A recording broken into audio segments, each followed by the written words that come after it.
ya Tuhan. Pagi ini kami datang menghadap Engkau ya Tuhan, membawa ucapan syukur kami yang terbaik bagi Engkau Tuhan. Haleluya. Kami percaya Roh-Mu hadir di tengah-tengah kami Tuhan.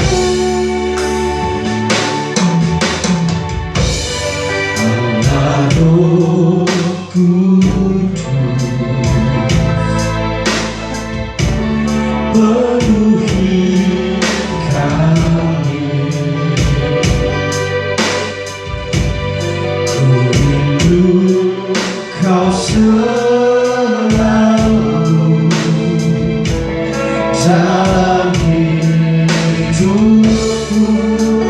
Mari katakan Allah yang kudus, Allah Roh Kudus,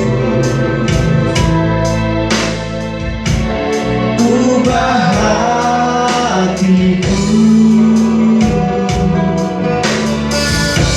selingkahku, janganlah ku rindu hadiratku, ku sembah Kudus, Kudus, Kuduslah Tuhan, dan ku sanjung mulia bagimu Tuhan. Mari kita naikkan diri sekali lagi ke syukur. Haleluya Yesus Tuhan. Allah Rohku penuhi kami, kami rindu Engkau selalu dalam hidup kami Tuhan. Ku rindu Kau selalu dalam hidupku. Mari panggil Roh Kudus. Allah Rohku, ubah hatiku, ubah hatiku, selingkahku,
sudah selalu baru setiap hari. Namanya tak pernah berakhir seluruh hidupku. Kasih Allah tak pernah sudah selalu baru setiap hari. Namanya tak pernah berakhir seluruh hidupku. Sukacita, sukacitaku karena dengan sorak-sorai memuji, ku naikkan pujian haleluya, nyanyi bagi Dia Sang Raja, nyanyi bagi Dia Sang Raja. Kasih Allah tak pernah sudah selalu baru setiap hari. Namanya tak pernah berakhir seluruh hidup. Dengan sukacita, dengan sukacita ku kan berlari, dengan sorak-sorai memuji, ku naikkan pujian haleluya, nyanyi bagi Dia Sang Raja, nyanyi bagi Dia Sang Raja. Dengan sukacita ku kan berlari, dengan sorak-sorai memuji, ku naikkan pujian haleluya, nyanyi bagi Dia Sang Raja, nyanyi bagi Dia Sang Raja. Dengan sukacita, mari bertepuk bersama-sama. Sorak-sorai memuji, ku naikkan pujian haleluya, nyanyi bagi Dia bersama-sama. Dengan sukacita ku kan berlari, dengan sorak-sorai memuji, ku naikkan pujian haleluya, nyanyi bagi Dia Sang Raja, nyanyi bagi Dia Sang Raja. Dengan sukacita ku kan berlari, dengan sorak-sorai memuji, ku naikkan pujian haleluya, nyanyi bagi Dia Sang Raja, nyanyi bagi Dia Sang Raja, nyanyi bagi Dia Sang Raja. Selamanya.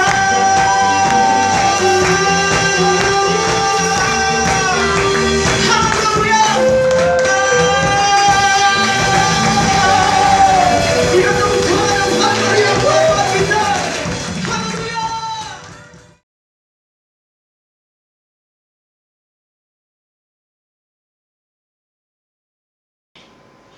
Tuhan Yesus yang baik, Engkau baik, Engkau Maha Pemurah, Engkau yang terlebih dahulu memberi kepada kami ya Tuhan. Engkau yang terlebih dahulu berkorban bagi kami ya Tuhan.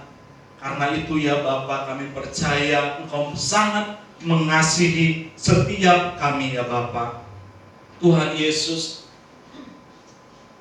biarlah firman Tuhan yang sebentar kami dengar, yang juga hamba-Mu akan sampaikan, adalah benar daripada firman Tuhan, daripada isi hati Tuhan. Tuhan tolong kami boleh mengerti dan terus hidup di dalam kehendak Tuhan. Terpujilah nama-Mu, di dalam nama Yesus kami berdoa. Amin. Bapak Ibu, mari kita membuka firman Tuhan yang terambil di dalam Amsal 17 ayatnya ke-22. Kita membuka firman Tuhan yang ada di laptop kita. Sementara multimedia terus membetulkan di belakang, kita buka handphone kita. Amsal 17 ayatnya yang ke-22. Kalau sudah, boleh katakan amin. Amin. Baik. Mari kita membacanya bersama-sama. 1, 2, 3. Hati yang gembira adalah obat yang manjur, tetapi semangat yang patah mengerikan ulah. Amin. Amin. Bapak Ibu yang terkasih dalam nama Tuhan Yesus, hari ini saya memberi tema firman Tuhan yaitu tentang kemurahan. Ya, kemurahan Tuhan, atau lebih tepatnya adalah kemurahan hati. Ya, kemurahan hati. Saya bacakan juga Bapak Ibu di dalam Matius 5 ayat 7 dikatakan, berbahagialah orang yang murah hatinya, karena mereka akan beroleh kemurahan. Ya, Bapak Ibu, saya sekali lagi baca di dalam Matius 5 ayat 7. Berbahagialah orang yang murah hatinya, karena mereka akan beroleh apa Bapak Ibu? Kemurahan. Hari ini saya memberi tema firman Tuhan yaitu tentang kemurahan hati. Suatu ketika Bapak Ibu, ada seorang anak kecil yang memohon kepada orang yang tidak dia kenal, Bapak Ibu, untuk menolong ibunya yang sedang sakit keras. Lalu orang ini karena melihat sang anak dan merasa iba kepada anak ini, lantas orang ini memberikan sejumlah uang kepada anak yang meminta uang itu untuk dibelikan obat guna kesembuhan sang ibu. Lantas Bapak Ibu, waktu berganti, anak kecil ini telah tumbuh dewasa menjadi seorang yang sangat pintar, sehingga dia diterima bekerja menjadi seorang dokter. Bapak Ibu yang terkasih, suatu ketika sang dokter ini menerima pasien yang sedang sakit kritis, Bapak Ibu. Ya. Dan ternyata pasien ini harus dioperasi. Namun karena biaya operasi yang sangat mahal, membuat pasien ini tidak bisa dioperasi. Tiba-tiba pasien mendapatkan kabar bahwa sudah ada donatur yang mau menanggulangi biaya operasi dari pasien tersebut, saudara. Sehingga berjalanlah operasi dengan lancar dan sang pasien pun pulih, sembuh. Lalu Bapak Ibu, ketika dia sudah pulih, dia bertanya, siapa yang membayarkan semua biaya operasi yang sudah dia dapatkan? Dia terus bertanya-tanya, sangat ingin tahu. Karena pasien ini sangat ingin tahu, akhirnya sang dokter memberitahukan siapa yang telah membayar seluruh biaya operasi tersebut. Sang dokter akhirnya berkata, Pak, sebenarnya saya adalah anak dari orang yang pernah Bapak tolong dahulu. Dulu Bapak pernah memberikan saya sejumlah uang untuk membeli obat guna kesembuhan ibu saya. Ketika saya melihat Bapak, saya teringat atas kebaikan Bapak, sehingga saya lah yang membayar seluruh biaya operasi Bapak. Saudara-saudaraku yang terkasih, dikatakan berbahagialah orang yang murah hatinya, karena mereka akan beroleh kemurahan, saudara. Saudaraku yang terkasih, mari kita samakan persepsi bahwa murah hati adalah sikap yang suka memberi. Murah hati adalah sikap yang pengasih, Bapak Ibu. Sikap yang suka menolong, Bapak Ibu.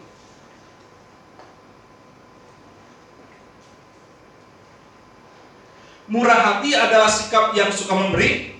Yang pertama, yang kedua sikap suka pengasih. Yang ketiga suka menolong. Jadi kita samakan persepsi dulu. Apa itu murah hati? Suka memberi, pengasih, penolong. Bapak Ibu yang terkasih dalam nama Tuhan Yesus, Tuhan Yesus mengajarkan kepada setiap kita untuk menjadi seorang pribadi yang murah hati. Tuhan Yesus ketika ada di dunia ini, Bapak Ibu, ketika 2000 tahun yang lampau Tuhan Yesus mengajar setiap murid-muridnya. Tuhan Yesus senantiasa memberikan ilustrasi perumpamaan bagaimana seseorang harus menunjukkan belas kasihan, kemurahan hati kepada orang-orang saudara. Di antaranya Bapak Ibu, ketika itu Tuhan Yesus memberikan perumpamaan kepada orang yang bertanya kepada dia, Tuhan, kepada siapakah kami harus berbuat baik? Kata Tuhan, kepada sesama. Siapakah sesamaku itu Tuhan? Kata. Lantas Bapak Ibu Saudaraku, ketika itu Tuhan Yesus memberikan perumpamaan. Ada seorang yang turun dari satu kota menuju ke kota yang lain. Namun di tengah perjalanan orang ini dirampok, Bapak Ibu. Bukan hanya dirampok, tetapi orang ini dianiaya sampai tidak berdaya. Dia tersungkur di tanah, Bapak Ibu, dan tidak bisa lagi berbuat apa-apa. Lantas pada waktu itu ketika orang yang dirampok ini tidak lagi bisa berbuat apa-apa, dia hanya bisa tersungkur di tanah. Lewatlah seorang imam. Imam adalah orang yang selalu bekerja di bait Allah. Ya. Datanglah imam. Ketika imam ini melihat ada seorang yang jatuh tersungkur tidak berdaya, respon dari imam ini,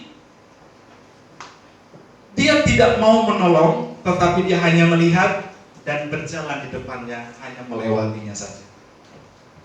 Imam Bapak Ibu, kalau diistilahkan sekarang itu pendeta, ya kan? Imam lewat.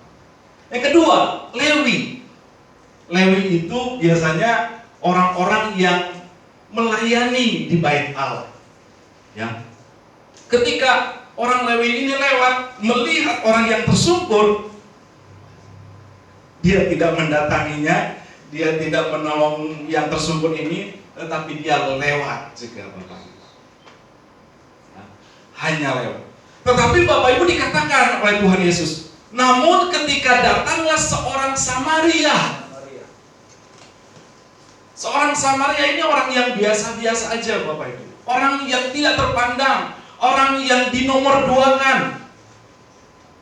Tetapi Bapak Ibu dikatakan bahwa orang Samaria ini mendatangi orang yang tersungkur, dia membalut, dia mengobati yang luka, lalu dia menaikkan ke atas keledai, lalu dia membawa ke tempat penginapan untuk dirawat.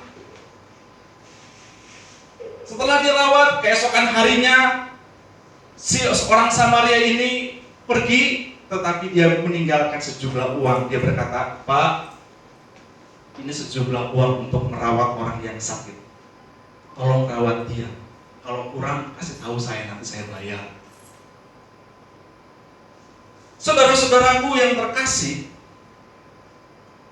murah hati adalah salah satu tanda kedewasaan rohani. Murah hati adalah salah satu dari tanda kedewasaan rohani. Saudaraku, Imam dan Lewi seharusnya sudah dewasa rohani, karena dia senantiasa melayani di bait Allah, karena senantiasa dia ada bersama-sama dengan Tuhan di bait Allah. Dan tentunya seharusnya orang yang sudah menjadi imam, yang sudah menjadi Lewi, seharusnya sudah menjadi dewasa rohani. Tetapi saudaraku, tidak saudara. Sebaliknya orang yang Samaria ini, yang biasa-biasa ini, justru menunjukkan kemurahan hatinya, saudara. Di sini kita bisa melihat, Bapak Ibu, bahwa kedewasaan tidak dilihat atas jabatan atau usia. Tetapi kedewasaan dilihat atas sikap hati yang mau tunduk kepada perintahnya Tuhan. Sekali lagi saya mau katakan bahwa kedewasaan rohani bukan dilihat dari jabatan seseorang tinggi atau rendah, bukan dilihat dari usia tua atau muda, tetapi kedewasaan rohani dilihat dari orang itu apakah dia mau tunduk atau tidak kepada perintah Allah yang telah sampai kepada. Kedewasaan rohani, saudara. Murah hati. Yang kedua, saudara, mengapa Tuhan Yesus mengajarkan kita untuk menjadi pribadi yang murah hati? Yang kedua adalah karena lebih berbahagia memberi daripada diberi. Sebab dikatakan Bapak Ibu di dalam Kisah 20 ayat 35, dalam segala sesuatu telah kuberikan contoh kepada kamu, bahwa dengan bekerja demikian kita harus membantu orang-orang yang lemah dan harus mengingat perkataan Tuhan Yesus. Sebab Dia sendiri telah mengatakan adalah lebih berbahagia memberi daripada menerima. Saudaraku, Tuhan Yesus sendiri mengatakan bahwa lebih berbahagia itu memberi daripada menerima. Ya, saudaraku, saat kita menolong orang-orang yang sakit, saat kita menolong orang-orang yang lemah, ya Bapak Ibu, Tuhan memberikan kita kebahagiaan tersendiri. Ya Bapak Ibu, mungkin kita berpikir, kalau kita memberi, kalau kita menolong orang yang sakit, orang yang membutuhkan, mungkin yang lebih berbahagia itu orang yang kita beri. Ternyata saudaraku, bukan. Orang yang lebih berbahagia adalah orang yang mau memberi kepada orang yang membutuhkan. Bukan orang yang menerima, tetapi orang yang memberi, saudara. Ada kepuasan, ada kesenangan tersendiri kalau kita bisa memberi, saudara. Ya. Saudara-saudaraku yang terkasih, sekarang pertanyaannya begini. Kalau kita bisa memberi kepada orang yang sakit saat kita masih sehat. Sekarang pertanyaannya, kalau kita lagi sakit, apakah kita masih bisa berbahagia? Apakah kita masih berbahagia ketika kita merasakan sakit? Masih bisa mendapatkan merasakan kebahagiaan?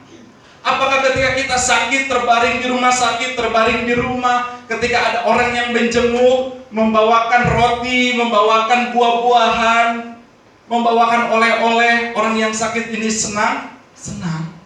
Tetapi biasanya roti dan anggur, buah-buahan itu tidak dia makan habis. Yang memakan habis itu yang biasanya ngejaga. Benar atau benar? Benar. Pilihannya benar atau benar? Karena benar, Bapak Ibu. Orang yang sakit dibawain roti, dibawain buah-buahan, boro-boro makan, Bapak Ibu. Buka mulut aja hesek. Ya, Bapak Abu ya. Susah. Nah, bagaimana dong kalau kita sudah sakit untuk tetap dapat bahagia? Saudaraku, menurut saya, ketika kita sakit, yang bisa membuat kita bahagia bukan oleh-oleh yang dibawa oleh orang yang datang menjenguk kita. Kita bisa berbahagia saat kita masih sakit, ketika kita mau tetap memberi walaupun kita sakit.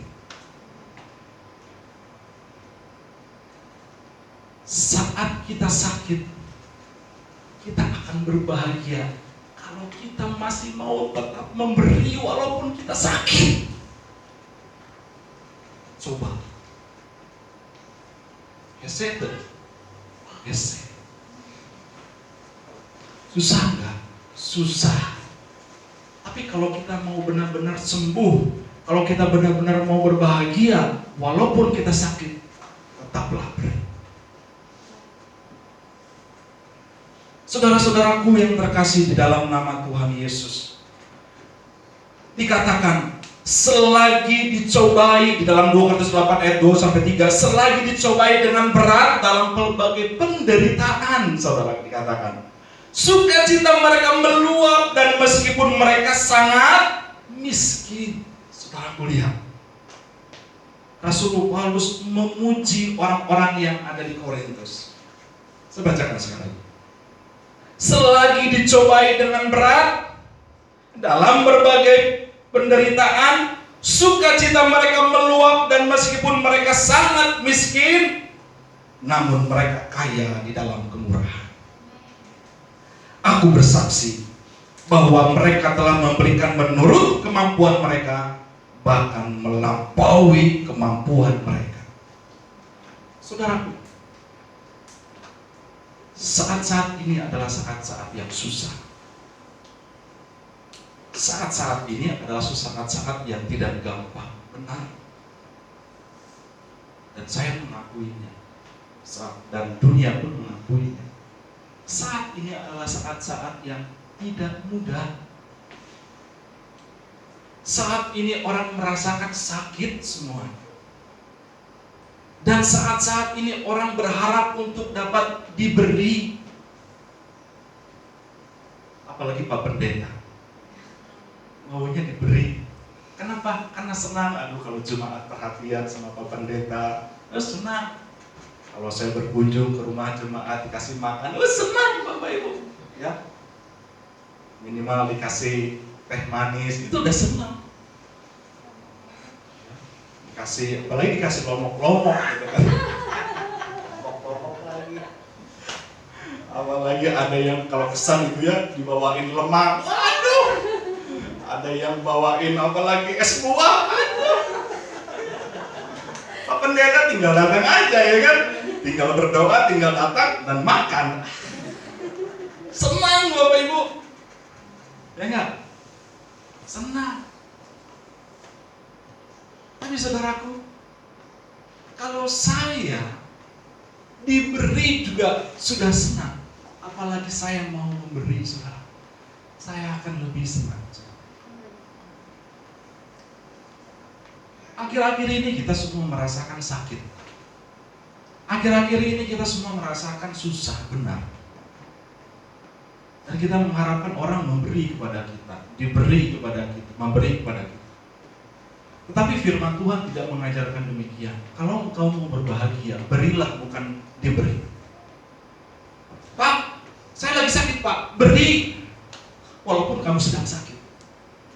Pak, saya kekurangan, beri walaupun kamu sedang kekurangan. Saudaraku, dikatakan di dalam Markus 12 ayat 41-44, pada waktu itu Yesus duduk menghadap peti persembahan. Pada waktu itu Yesus sedang berada di bait Allah. Lalu Yesus melihat ada seorang janda miskin, dikatakan, dan memperhatikan bagaimana orang banyak memasukkan uang ke dalam peti tersebut, saudara.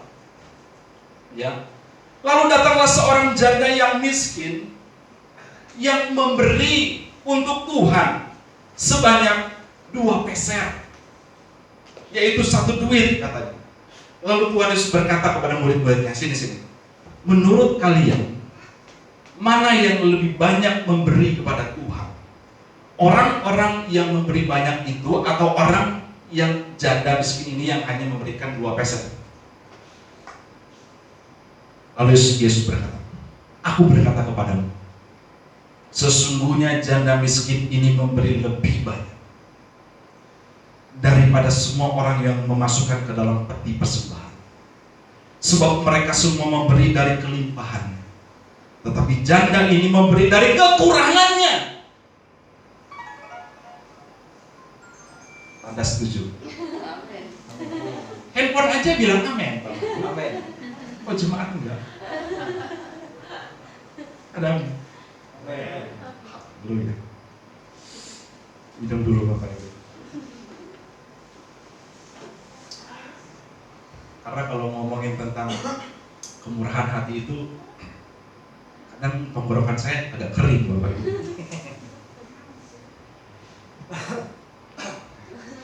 Aku berkata kepadamu, sesungguhnya janda miskin ini memberi lebih banyak daripada semua orang yang memasukkan uang ke dalam peti persembahan.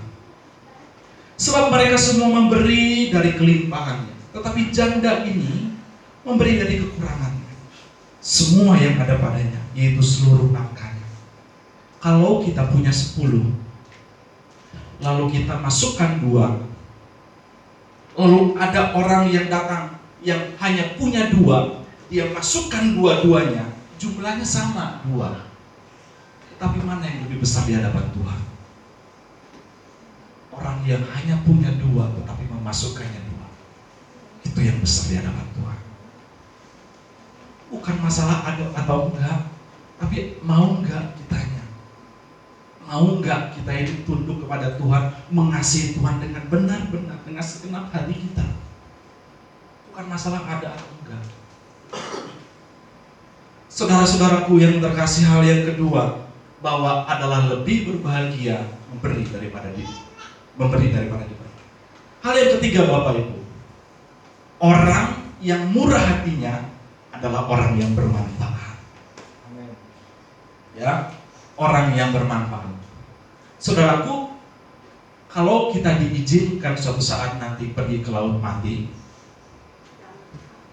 Dead Sea, ya, Israel sana, kalau kita diizinkan suatu saat nanti, ya kan, Bapak Ibu ada berkat bisa pergi ke Israel, mengunjungi Dead Sea, ya kan? Amin.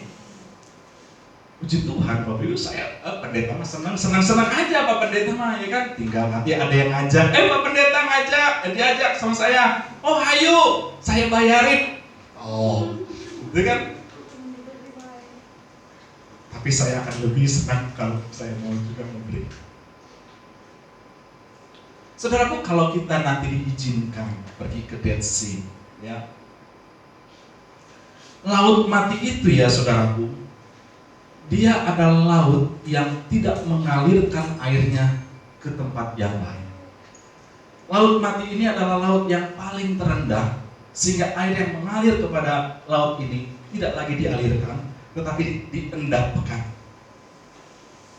Sehingga karena terus-terus diendapkan dan tidak dialirkan, air laut ini atau Dead Sea ini, airnya sangat-sangat asin, karena saking asinnya mendekati pahit. Saya pernah ke sana. Kalau kita berenang di Dead Sea itu, saudaraku, kita bukan tenggelam, terapung, melayang, saudara. Melayang. Kenapa? Karena terlalu asin, saudara. Saking asinnya, di dalam air laut itu tidak ada kehidupan. Ikan-ikan gak mau hidup di dalam air itu. Saking asinnya, karena saking asinnya pahit, saudara. Kenapa Bapak Ibu? Karena laut ini gak mengalirkan airnya ke tempat yang lain, tetapi dia endapkan, garam itu dia endapkan, terus diendapkan, saking dia terus endapkan, air itu menjadi sangat asin dan menjadi pahit sampai tidak ada lagi kehidupan di dalam air itu. Ikan-ikan ogah hidup di Dead Sea itu, ogah Bapak Ibu. Gak mau ya. Saudaraku, kemurahan hati adalah menjadikan kita pribadi yang bermanfaat, saudara. Saudaraku yang terkasih dalam nama Tuhan Yesus, kita memang adalah garam dunia. Tetapi jika garam itu hanya ada di dalam tumpukan garam, tidak ada gunanya. Sebaliknya, jika garam itu ada di dalam sebuah wajan yang berisi sayur yang hambar, maka garam itu adalah garam yang bermanfaat. Ada amin? Haleluya. Yang pertama, Tuhan Yesus mengajarkan kita untuk murah hati karena salah satu ciri dari orang yang dewasa. Yang kedua, mengajarkan kepada kita karena berbahagialah orang yang dapat memberi daripada diberi. Yang ketiga, karena pribadi yang bermanfaat. Amin. Tuhan Yesus memberkati. Mari kita berdiri untuk berdoa.